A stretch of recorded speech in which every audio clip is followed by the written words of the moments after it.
आता पाहूयात बातम्या विस्ताराने। एक महत्त्वाची बातमी, शेतकरी कर्जमाफीचा शासन निर्णय हा जारी झालेला आहे। कॅबिनेटमध्ये मंजुरी मिळाल्यानंतर तातडीने शासन निर्णय जारी करण्यात आलेला आहे।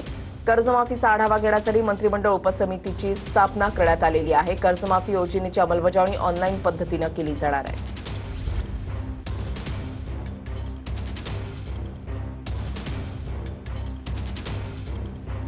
राज्यातील शेतकऱ्यांना दिलासा मिळालेला आहे। कर्जमाफीचा शासन निर्णय हा जारी झालेला आहे।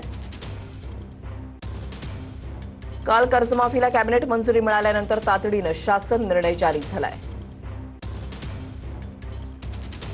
कर्जमाफीचा आढावा घेण्यासाठी मंत्रिमंडळ उपसमितीची स्थापना करण्यात आली आहे। मुख्यमंत्री फडणवीसांच्या अध्यक्षतेखाली 7 सदस्यीय विशेष समितीची स्थापना करण्यात आली आहे। कर्जमाफी योजनेची अंमलबजावणी ऑनलाईन पद्धतीने केली जाणार। राज्यातील 56 लाख शेतकऱ्यांना फायदा होणार असून 2 लाख रुपयांपर्यंत कर्जमाफी मिळेल।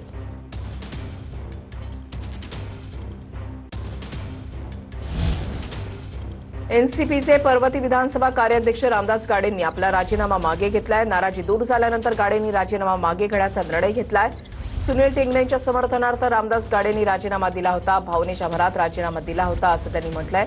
विक्रम काकडेंचं काम करणार, पक्षादेश पाळणारा मी कार्यकर्ता असं गाडेंनी म्हटलंय। दरम्यान सुनील टिंगलेंच्या ऐवजी विक्रम काकडेंना विधान परिषदेची उमेदवारी दिल्यानं गाडे हे नाराज झाले होते।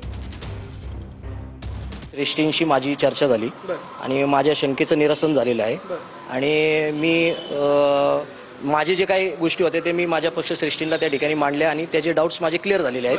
त्याच्यामुळे मी माझ्या जो दिला होता राजीनामा, त्या राजीनाम्याचं मी माघार घेतलेला आहे आणि मी सर्वप्रथम सुनेत्रा वहिनी ज्या आमच्या राष्ट्रीय अध्यक्ष आहेत आणि पारदादा यांचे मी या ठिकाणी दिलगिरी व्यक्त करतो की माझं त्यावेळेस भावनेच्या भरामध्ये थोडंसं माझ्याकडनं त्या दिवशी हे झालं आणि आता जे आमचे उमेदवार दिलेले आहेत त्यांचं एक दिलाने आम्ही या ठिकाणी काम